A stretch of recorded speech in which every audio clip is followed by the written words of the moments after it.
రంగస్తంభన సమస్య లేదా erectile dysfunction ప్రాబ్లంకి ముఖ్యమైన కారణాలు ఏమిటి అనంటే, ఎవరిలో అయితే షుగర్ ప్రాబ్లం ఉండి, లేకపోతే బీపీ ఉండి, ఈ షుగరు, బీపీ కంట్రోల్‌లో లేకుండా షుగర్ ఏమో 200 అంతకన్నా ఎక్కువగా ఉండటము అండ్ బీపీ వచ్చేసి 150/110 అంతకన్నా ఎక్కువగా ఉండటము, లాంటిది ఎక్కువ రోజులు ఇట్లా బీపీ, షుగర్ కంట్రోల్‌లో ఉండదు. అటువంటి వాళ్ళలో ఈ అంగస్తంభన సమస్య లేదా ఎరెక్టైల్ డిస్ఫంక్షన్ అనేది చాలా కామన్‌గా వచ్చే సెక్షువల్ ప్రాబ్లమ్. అండ్ కొంతమందిలో ఎవరిలో అయితే స్మోకింగ్, ఆల్కహాల్ లాంటి అలవాట్లు ఉంటాయో అండ్ బాగా వెయిట్ ఎక్కువగా ఉంటారు, ఒబేసిటీ ప్లస్ బ్లడ్‌లో కొలెస్ట్రాల్ లెవెల్స్ ఎక్కువగా ఉంటాయో అండ్ ఇంకొక రీజన్ వచ్చేసి ఎవరిలో అయితే కొంతమందిలో ఈ బీపీ టాబ్లెట్స్, కొన్ని రకాలైన బీపీ టాబ్లెట్స్ లేకపోతే సైకియాట్రీ మెడిసిన్స్ వాడుతూ ఉంటారు. అటువంటి వాళ్ళలో కూడా ఈ సెక్షువల్‌గా ఈ ప్రాబ్లమ్స్ అనేది వస్తది. వీటన్నిటికన్నా ముఖ్యంగా ఎక్కువ మందిలో ఈ అంగస్తంభన సమస్య రావటానికి రీజన్స్ సైకలాజికల్ రీజన్స్. అంటే సెక్షువల్‌గా వాళ్ళు ఇంతకుముందు 1 లేదా 2 సార్లు ట్రై చేసి సెక్షువల్‌గా ఫెయిల్ అయిపోయి ఆ సెక్స్‌లో కలవటానికి జరగక దానివల్ల వాళ్ళకి ఏమైందంటే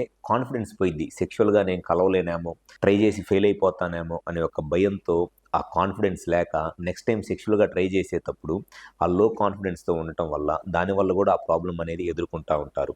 అండ్ వీటన్నిటితో పాటు ఎక్కువ మందిలో ఈ అంగానికి సంబంధించిన రక్తనాళాలు, నరాలు డ్యామేజ్ అయిపోవటం వల్ల కూడా ఈ ప్రాబ్లమ్ అనేది వచ్చిద్ది.